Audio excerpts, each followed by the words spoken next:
So today I want to talk about a question we see it online about 1 million times, but I want this to be like the definitive discussion about it because we all have very different opinions about it. Should there be a Dreamcast 2?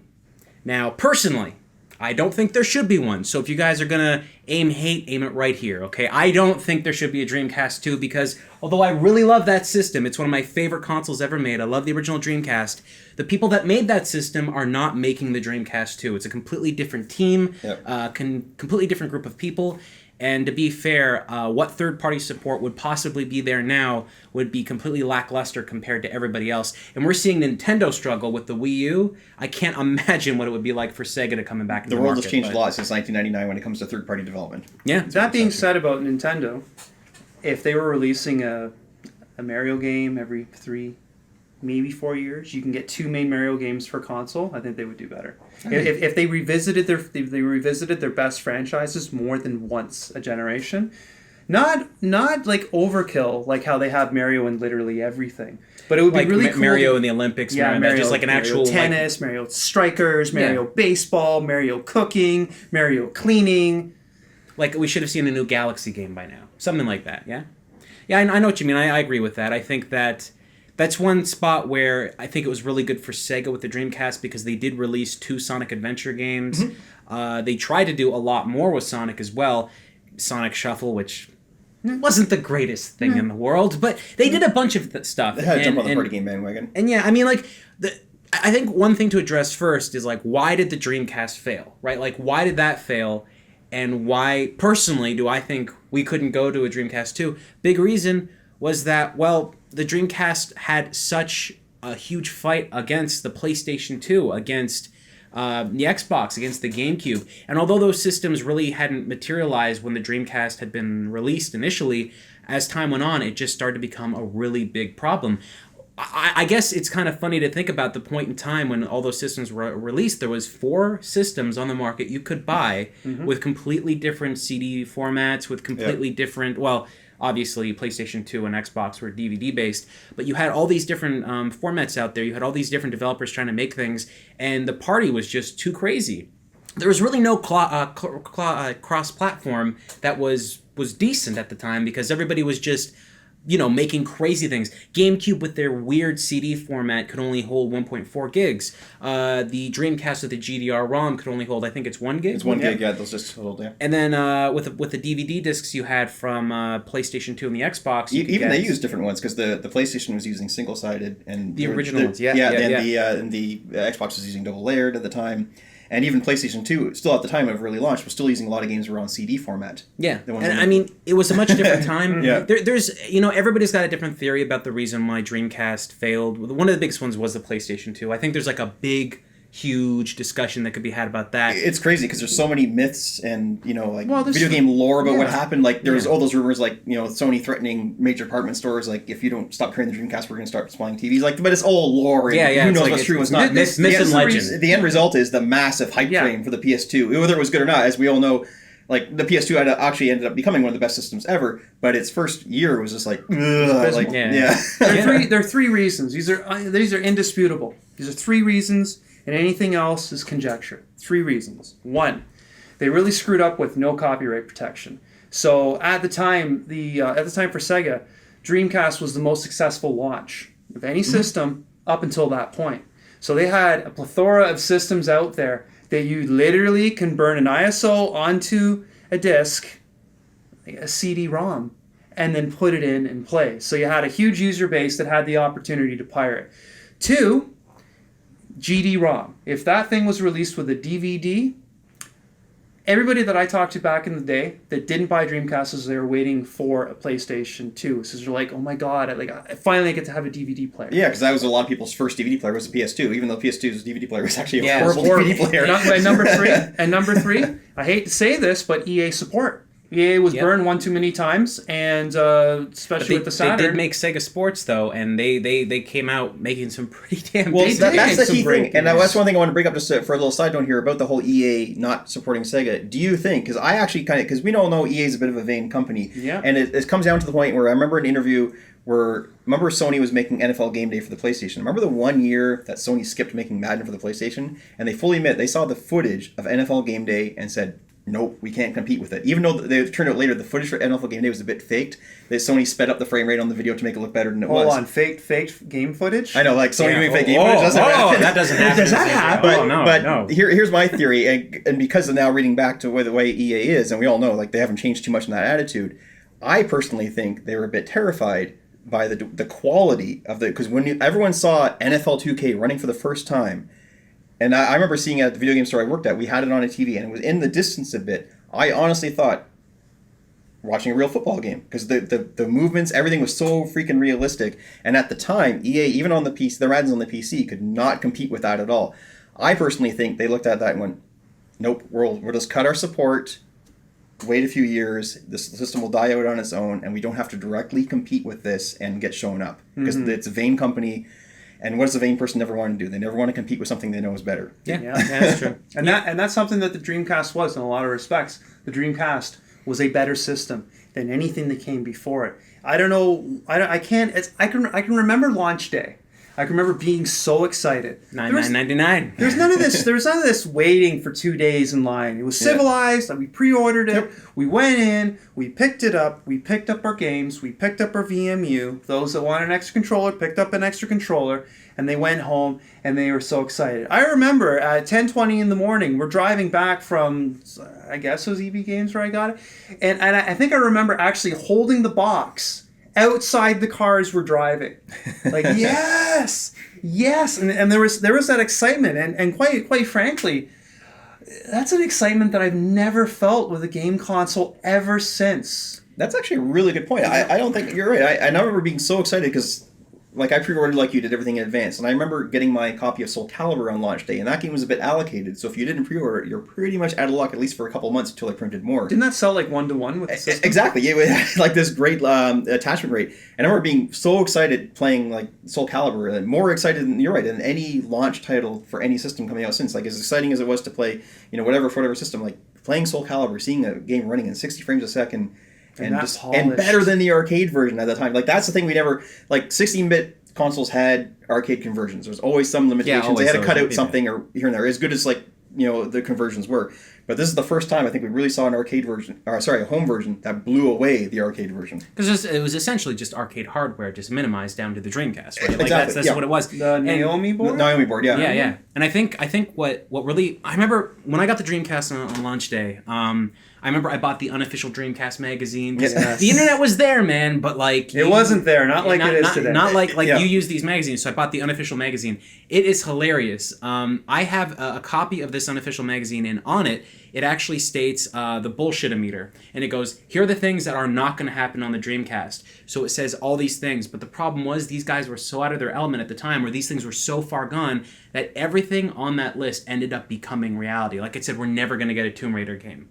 Well, Tomb Raider game did come out. Yeah, two of them actually. Yeah, and like this list just listed all these things that were never going to happen. One of the sad things on this list, I think, is it said something about Sega was going to let Mario or Nintendo use Sonic in a game, and everyone's like, nah, that's never going to happen. Well, it ended up happening, but it wasn't until the Dreamcast actually died. But that list was just a funny thing to go back a couple years later and look at. But this game system was so important to me. I remember buying it, bringing it home. I had a 56K connection. I could actually hook up the internet. I went on, and I remember playing some games on it. You could watch movies. You could surf the net on it. And I had a computer that was capable of doing things, but I don't think it was as good as the Dreamcast was. So I had a keyboard, and I was doing all this stuff, and I was like, this is insane. I remember buying all the Dreamcast magazines so that you get the demo disc. The demo disc, and the demo disc would have an update for the browser. The browser, yeah. And then right, I remember the exact browser when they said, okay, Flash support. And I was like, I can go to Newgrounds on my Dreamcast. And that was the coolest thing I ever had. Like, I was just like, I can get Newgrounds on my TV. Like, it was such a crazy idea. And I think there was a point when I was, like, you could do the whole mouse keyboard setup if you want to. I was running Quake III online. Mm-hmm. And I remember it's like a 56K modem. And at the time, you could get cable modems and stuff. You could, DSL, and they were a lot faster. But I remember playing 56K modem Quake III, and it was just as good as what I could get anywhere else. And I was confused by that because I was like, it shouldn't be as good, but it really was. It was fast. The graphics were beautiful. Everything about it just spilled polish. Optimized hardware. Yeah. Yeah, it really was. And you know what? I think, there's a lot of people out there right now that maybe didn't play an original Dreamcast and original Dreamcast press games, and you've got a bunch of burnt games at home. Do yourself a favor. This is going to sound weird because I know a lot of us don't even think about the Dreamcast collection market as being that important right now. But at some point, somebody's going to realize that pirated Dreamcast games are not good compared to the original ones. They're shit because they basically downsampled or completely ripped out portions like a downsample audio, downsample video, some cases taking video right out because they wanted to fit it on like a 700 meg disc versus the GD-ROM, which was a gig. Yeah. So you're always gonna lose. I remember the worst game I ever played on a copied game was of all games, it was ChuChu Rocket, a game that should realistically take up no more than 100 megs.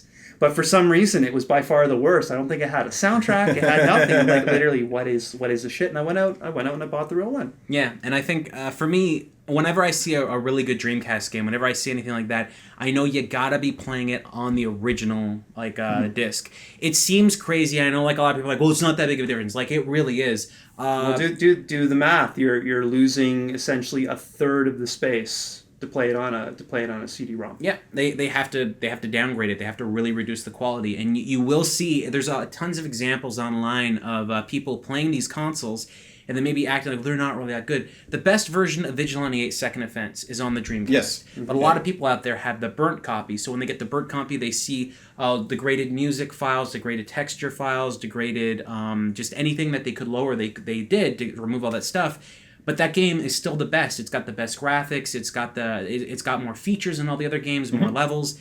But they had to lower it down, and it just really sucks.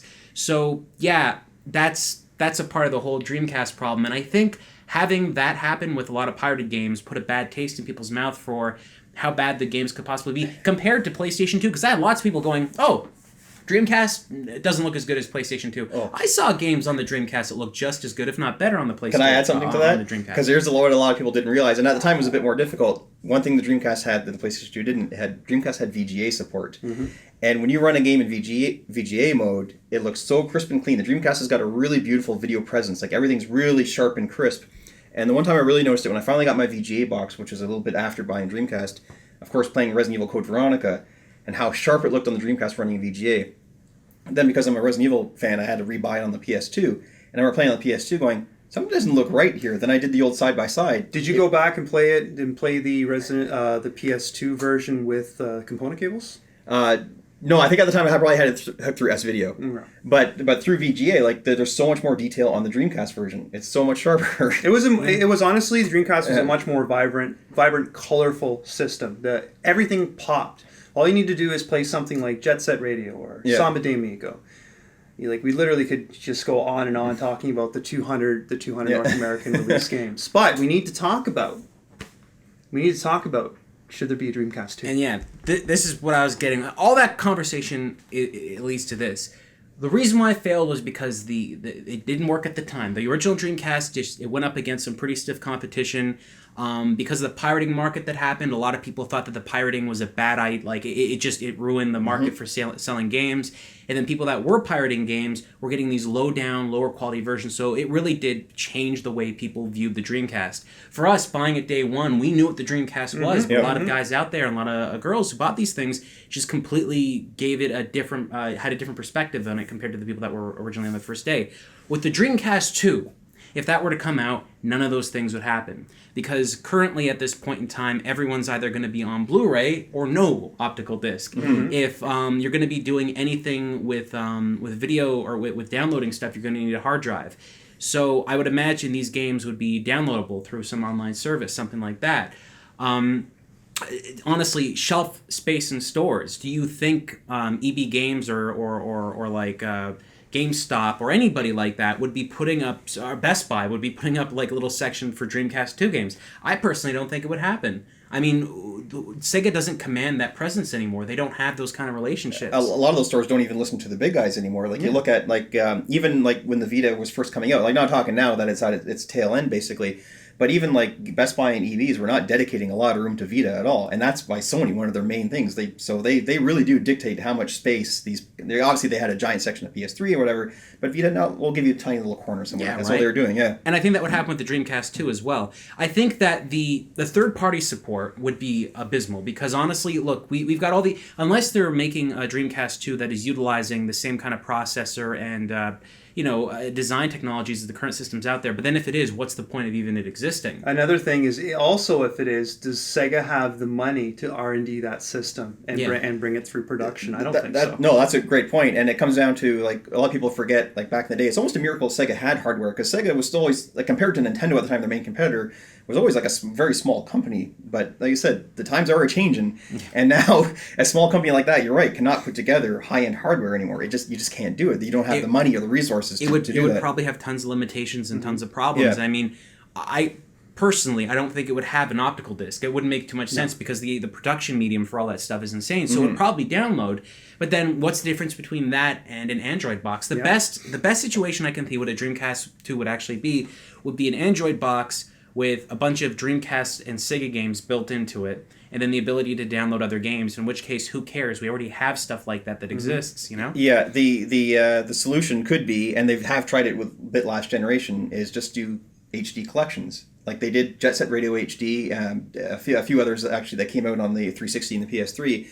So Sega's got this wonderful library that unfortunately they seem to be ignoring. Like Panzer Dragoon, that was a Dreamcast game, but like I said, like the Jet Set Radios, the ChuChu Rocket, which is actually a fucking great party game. Yeah. And just like you've got these licenses, like you own them. You don't owe anyone a licensing fee for anyone. They're literally just sitting on a hard drive somewhere. We need to talk about something uncomfortable though, and this is the main thing that comes out on Should There Be a Dreamcast 2. Now, I've told you guys before about a book that I read a couple of years ago called Console Wars. Yeah. Console Wars was a revelation. It was written by this name right here. Yeah, that's going to be me putting that in. I'm sorry, Blake. I want to say Blake Harris. I'm not sure because he's literally the dude's only wrote one book, but he did a lot of research and he talked to a lot of people. And this was a beautiful thing. For me, reading this book was great because I grew up in this era of the 16-bit era of video games, and I got to see behind the scenes of what I wouldn't have understood when I was a child anyways. But what I read was very concerning, and it became very apparent that our collective love of Sega is split equal parts the library that was released to North America and Europe, and the fact that there was Sega of America. Because through reading this book, I realized that Sega of Japan was just an absolute piece of shit. And they did literally everything wrong, despite themselves. Sega of America is doing great. Genesis, over in Japan, the Mega Drive, is doing nothing. It's a distant third. Yep. But through marketing, proper decisions, focusing on like who your audience is in North America and Europe. Man, did Sega understand their market then in North America? They cleaned house. Yeah. they cleaned house. Yeah. There's gonna be people that are gonna be like, oh well, actually, the Super Nintendo won the 16-bit war. They won it because of bad management on Sega's part, because they didn't have enough confidence in the Genesis to let it go on. Did it really need a Sega CD? No. It was a cool idea at the time, and it was great. It was horribly underutilized, and full motion video games were not the way of the future, and unfortunately that's what people think of when they think of Sega CD. But if they would have stuck with the Genesis, screw the 32X, and just kept with it, it would have been a great system, because you know what? It's cheaper, it's faster, people loved it. It spoke to people in North America and Europe better than it did to people in Japan, but that's because Sega Japan refused anything that Sega of America said. Literally everything. Oh, you got a good idea? We're not going to use it. So in reading Console Wars, by the way, guys, like seriously, read this book. Like you too, read the book. It was thoroughly entertaining. I brought a big hardcover with me on a vacation. I just basically sat on my balcony of my like hotel room for at least 2-3 hours a day reading this thing, and I just hammered through it on the vacation. The things that you learn in there about Sega of Japan, they really worry me. And if I had not known that was how Sega Japan was, how stubborn they were, how just hateful of their American counterpart, their subservient counterpart, you realize that, wow, the only reason that we like Sega, despite the fact that a lot of games that we love from the 16-bit era were, in fact, Japanese made, was because they were packaged for us in a way that we could relate to as a North American audience. So yeah, if there was going to be a Dreamcast 2 made, and if Sega Sammy decided that they wanted to do it, and if they were going to bring that old Japanese business kind of mentality to it, I wouldn't be interested in it. Like, it comes down to it, you know who needs to make Dreamcast 2? And it will never happen. So it's like, you know, we can just talk about our fantasy Dreamcast 2 all we want. Yo, you know who would make a good Dreamcast 2? Mark Cerny. Yeah, probably. And if it was going to be made by, Sega Japan, and kind of like, oh, we're going to do this, we're going to do that, it's going to be terrible. The Saturn came out because of Sega Japan, that was terrible. They're like the other alternatives. The other alternative that you read about in Console Wars makes you shake your head and wonder what the future of Sega would have been had Sega Japan entertained Sega America's idea.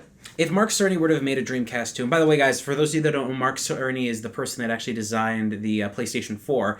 If he were to have designed the Dreamcast 2, it would be the exact same thing the PlayStation 4 is, right? Not necessarily. Like, because I see the Wii U, the PlayStation 4, the Xbox One, despite controller and interface differences, the Wii U is probably the most different compared to all of them. But the PlayStation 4 and the Xbox One are the same thing. They're so very different, small differences between them. I think when we think of Dreamcast 2, maybe the first thing we're thinking of is, oh, well, this console's going to be a new, design. It's going to be something totally different that no one else can do. No, they're going to use an NVIDIA or AMD graphics card. Yeah. They're going to use one of those graphics cards. Those days are over. Right? Yeah, they're not going to make anything so new. Standard now. It's not where everything, like we said, differences between PlayStation and Saturn. So the different architecture and everything, the motherboards, everything was completely freaking different. There wasn't anything that was the same. Are they going to contact Motorola to make a new processor? Yeah. Are they going to contact IBM to make a PowerPC chip? It doesn't work like that anymore. We literally have these systems that exist that are based largely upon x86 architecture, which we have in our PCs. Mm-hmm. I mean, honestly, there's such a weird point right now where I've got a lot of friends out there who have Xbox Ones or PlayStation 4s, and they just go, you don't know what it's like, man. I love playing on my console. Hey, I love playing on my consoles too, but if I have a choice between the PC version or a console version, 9 times out of 10, I'm choosing the PC version. And 1 time out of 10, it's Warner Brothers, right? Well, yeah. Oh my God. Yeah, that's oh my God, that game was. Well, won't get you started. Yeah, but unless it's a Batman game, you're gonna want to get them on the PC. The problem I find with a lot of people's mentalities about a Dreamcast 2 is that when you think Dreamcast 2, you're thinking, man, it's gonna be like this whole new processor, this whole new chipset. It's gonna be something totally different. But no, it's not going to be that. Look, what Nintendo does with the NX, it might be that. It's probably not going to be, but it might be that. What I would love for the Dreamcast 2 to be, and I know it's never going to happen, is a brand new 2D-focused video game system. But even if it was that, it would be Android-based. Yep. It would be based off of architecture that already exists, and it wouldn't be some new implementation of the technology. So what's the point? See, right now, that's the issue, right? Right now, we've got 4K TVs are starting to become the big thing, and a lot of people are trying to get into 4K stuff. We're seeing Microsoft jump in with the Xbox Scorpio and the Xbox One S is what it's called. Yeah. So those ones are going to be going to 4K. Sony wants to go to 4K with the PlayStation 4, which seriously just call it PlayStation 4K. There you go, Sony. That one's free. But essentially, what they need to do is they need to go and make if they were to do something that would really blow people's minds. Okay. Oh, no, keep talking. Okay. 4K, but 2D graphics. All right. Now, the way that would work is a little fantasy of mine, which when we were going through the 90s, there was a trend for a while, and the trend was, quite frankly, to digitize actors and put them on. Man. No, awesome. not even FMVs. Oh, do you mean okay. So we're talking Street Fighter the movie. We're talking Mortal Kombat, Narc, I guess. Pit Fighter. Narc's a good one. Yeah, I could go on, but I've been dying for a high resolution version of some of the old games. I'm not saying remake an old game and beef it up. Like Shinobi Legions on the Saturn. Yeah. There you go. Exactly. Because I use digitized actors. So what I want is I want to be able to play a video game that literally looks like real life, and I'm not asking them to do that through ridiculous polygon counts and all that business. It's just look, if we have the fidelity, We have the fidelity to do a perfect background. We have the fidelity to do, like, literally, because they are photo and because of the resolution, photorealistic characters. Give them as much dedicated memory as you need to get all the animations to make them look as believable as possible. That Streets of Rage 4... Streets of Rage 4 would be my dream I thought you were going to say Way of the Warrior 2. But you know what the problem is with that, though, right? Is that every engine they could possibly be making these games on would all be 3D based. Like, oh, what are you going to use? Are you going to use the Unreal Engine? Yeah, well, you're going to be doing 3D. I played 3 games last night. 3 different games that were sent to me from completely different developers. They were all running on Unreal. And I know it's like, oh, well, all the games look different. The art assets look different. But the effects work, like the lighting and all that stuff. It's because it's all built into the engine. Well, right. That would lead into, realistically, if we're going to objectively look at it, that is something that you would want. You would want an OS that would run engines that are completely different. So why wouldn't you just make one of the PlayStation 4s, the Xbox One stuff? And that's why the Dreamcast 2 would never work in my mind. This is the thing about Dreamcast 2, and this is the reason why I grabbed it. I love the Dreamcast 2. You guys know I love the... Oh, sorry. You love the Dreamcast... Do you love the Dreamcast 2? As well. Is that... Yeah, as well. Go ahead. I would love the Dreamcast 2, but the problem is the time has come and gone, okay? Realistically, we should have got the Dreamcast 2 anywhere between 2003 and 2005. And that's when it would have worked. That's when it would have been relevant. Everything since, for the past 17 years at this point, is just, well, whatever, I guess like 16 since the death of it. Everything has been like 16, whatever, 15 years. I don't even, it hurts me to even think about when they stopped supporting it. But the fact of the matter is the Dreamcast never had a full life cycle, which is a terrible thing, because the best part about consoles is having developers get used to this architecture and they make beautiful games. The Last of Us would not have been made on PlayStation 3 had the life cycle had been 5 years. To push that game through the PS3 pipeline, you needed the extra time. No one really ever got the extra time with this. This sequel system should have been out the mid-2000s, and talking about it over 10 years after that fact is kind of comical. As much as I love this, and as much as I want the Dreamcast 2, it's well over 10 years too late. I have a solution. Here's the solution. Here's what puts an end to all the Dreamcast 2 talk right now, for everyone out there who wants a Dreamcast 2. Here's what you do. You get an original Xbox. You buy Jet Set Radio Future, you buy Sega GT, you buy the other Panzer Dragoon Orta, you buy all those Gun Valkyrie, Shenmue, Gun Valkyrie, by the way, which was actually a Dreamcast game originally, Toe Jam and Earl 3. Just buy all those, because those games were essentially going to be on the Dreamcast anyway. And that's what it is. You're right. Yeah. Like there was our system. We really need to move on. It's amazing to kind of go back in the past and think and be nostalgic. But at the end of the day, it's a strong thing, because we have so much love for the system, and rightfully so, because it was fantastic. So. And you know what, too? I think, and final thought here, because I think this is really what's going to sum this up. Yeah. Why do we care about the system so much? Because it kicked ass. It wasn't a bad system. It was well designed, had a bunch of good games, and it went out on top. Yes. Every other system we have slowly trickled and faded away, right? But this one, at its peak, when it was getting these amazing games, that's when they cut it short. That's the last year of life, we had Phantasy Star Online, There we go. We're going to wrap up this episode with this one thought. The Dreamcast was a fucking rock star. There you go. It lived hard, it died fast, but what a life it had. And if you ever made a Dreamcast 2, would never compete. Never.